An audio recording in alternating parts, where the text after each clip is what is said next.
আপু আমার মুখে অনেক তিল, এখন আমি কি করতে পারি? আমার ইনবক্সে এই প্রশ্নটা খুবই কমনলি আসে। আজকে ভিডিওটাতে উত্তরটি করছি। তিল কিন্তু কোনো ধরনের সেরাম দিয়ে, ব্লিচিং ক্রিম দিয়ে, কেমিক্যাল পিলিং করে আপনি সারাতে পারবেন না। কেমিক্যাল পিলিং অনেকগুলো সেশন করবার পর একটু হালকা হতে পারে, কিন্তু এটা তিলের প্রাথমিক চিকিৎসা না। কারণ তিল বাইরে আমরা ছোট্ট একটা বিন্দু আকারে দেখি, কিন্তু এটা স্কিনের অনেক ভেতরে ঢোকানো থাকে। তাই এটাকে সরাতে হলে একমাত্র যে ট্রিটমেন্ট মেথডটি কাজ করে সেটি হচ্ছে লেজার। লেজারের ক্ষেত্রে দুই ধরনের লেজার কার্যকর হতে পারে, একটা হচ্ছে কিউ সুইচ লেজার আর একটা হচ্ছে পিকো লেজার। তার মধ্যে পিকো লেজার এখন অনেক ব্যবহৃত হচ্ছে, অনেক জনপ্রিয়তা পেয়েছে, এবং আমাদের সেরিন স্কিনেও পিকো লেজারের মাধ্যমে আমরা এখন ফ্রিকেলসের ট্রিটমেন্টটি করছি। অনেকগুলো সেশনের প্রয়োজন হয়, কমপক্ষে 5টি আমরা বলি। এবং যেটা হয় যে মুখে যত অল্প তিল অবস্থায় আসা যায় সেটাই ভালো, কারণ প্রত্যেকটি তিলের উপরেই আসলে লেজার থেরাপিটা দেওয়া হয় এবং এটাকে রিমুভ করার জন্য, যে পিগমেন্ট নেটওয়ার্ক আছে সেটাকে ভাঙার জন্য। তাই তিলের সংখ্যা যত বাড়ে তত এই প্রক্রিয়াটি একটু দীর্ঘমেয়াদী হয়ে যায়, সময় সাপেক্ষ হয়ে যায়। তাই খুব ভালো হয় যখনই মুখে তিল আসছে মোটামুটি আমরা দেখছি আমরা এই ট্রিটমেন্টটাতে চলে যেতে পারি। তিল আসলে যাদের হয়, বিশেষ করে দেখবেন যাদের একটু ফেয়ার স্কিন, এবং অনেক ক্ষেত্রে আমরা ফ্যামিলিয়াল একটা হিস্ট্রি পাই, পরিবারে কারো না কারো আছে, এবং আমরা জিওগ্রাফিক্যালি কোন জায়গাটাতে আছি সেটাও ইম্পর্টেন্ট। রেগুলার আমরা সানব্লক ইউজ করছি কিনা সেটা ভীষণ জরুরি। যাদের এখনও মুখে তিল আসেনি, আমরা সবসময় বলি একেবারে সানব্লকটাকে রিলিজিয়াসলি ব্যবহার করার জন্য, অর্থাৎ আমাদের দৈনন্দিন রুটিনে সানব্লকটা যেন থাকে। আরেকটা জিনিস হয় যে সানব্লক দিয়ে এত এক্সপেন্সিভ হয়ে যায় সানব্লক, এবং আমরা 2 ফিঙ্গার করে যেভাবে অ্যাপ্লিকেশন করতে বলা হয় আইডিয়ালি, বা 2 ঘন্টা পর পর রিঅ্যাপ্লিকেশন, প্র্যাকটিক্যালি খুবই এটা ফিজিবল হয় না। আসলে বলা যত সহজ, করা তত সহজ না। সেক্ষেত্রে আমি ছোট ছোট কিছু সাজেশন দিই যে আপনারা একটা সানব্লক ব্যবহার করবেন। সানব্লক আসলে SPF 30 পর্যন্ত এনাফ, কিন্তু এখন যেহেতু বাজারে SPF 50 পাওয়া যায়, অবশ্যই আমরা সেগুলোই ট্রাই করব। এবং আপনার স্কিন অয়েলি নাকি ড্রাই তার উপর ভিত্তি করে সানব্লকটা চুজ করবেন। এবং সানব্লক এমন একটা জিনিস, অনেকগুলো আসলে ট্রাই করার পরই আপনি রাইট সানব্লকটা আসলে আপনি খুঁজে পাবেন। তাই একটু তো আপনাকে পরিশ্রমটা সেজন্য করতে হবে।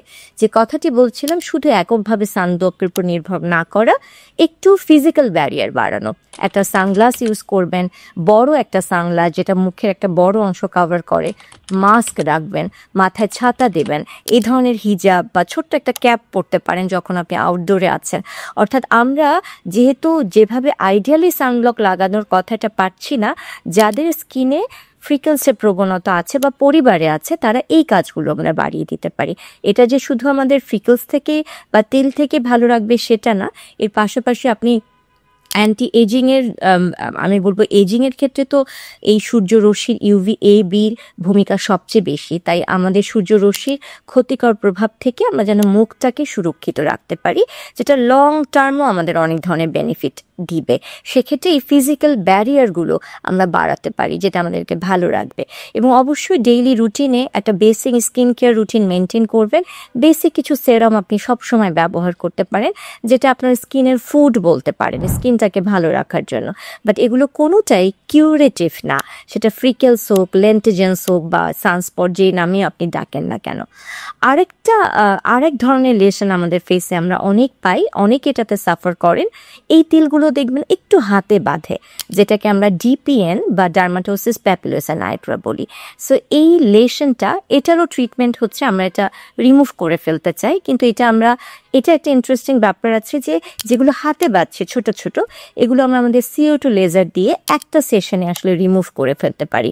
অর্থাৎ এটা ট্রিটমেন্টটা বেশ সহজ ইন কম্পারিজন টু যেটা হাতে বাঁধছে না ফ্ল্যাট তিল। তাই এই ভিডিওটাতে যে মেসেজটা দিতে চেয়েছি যে আপনারা তিল সারাবার জন্য এমন কুটিল ক্রিম ব্যবহার করতে শুরু করেন, যেগুলো আসলে লং টার্ম আপনাদের স্কিনের অনেক বেশি ক্ষতি করে।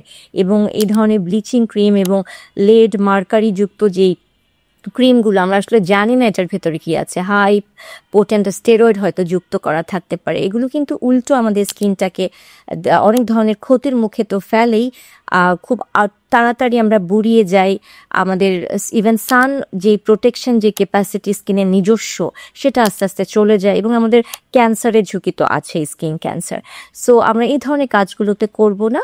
আর ছোট্ট যে কথাটা বলে ভিডিওটা শেষ করব, লেজার নিয়ে আসলে অনেক নেতিবাচকতা আছে, কারণ একটা সময় এই ইন্ডাস্ট্রিটা আসলে খুব ডক্টরদের হাতে ছিল না। আমি বলবো যে অনেকে এটা নিয়ে অনেক করাপশন করেছেন, কিন্তু লেজারের আউটকামটা ডিপেন্ড করে আপনার মেশিনটা ভালো কিনা এবং যে হাতে লেজারটা হচ্ছে তিনি কতটা এক্সপার্ট। সেরিন স্কিনে আমরা বলবো যে সেই দিক থেকে আমরা আপনাদের নিশ্চয়তা দিতে পারি যে আমাদের মেশিন কোয়ালিটিও ভালো, এবং আমাদের যারা লেজার করছেন, যারা প্রফেশনালস আছেন, তারা হাইলি কোয়ালিফাইড। এবং আমি বলবো আমাদের ডার্মাটোলজির ফ্যাটার্নিটির ফাইনেস্ট যারা প্রফেশনালস তারাই আমার টিমে আছেন।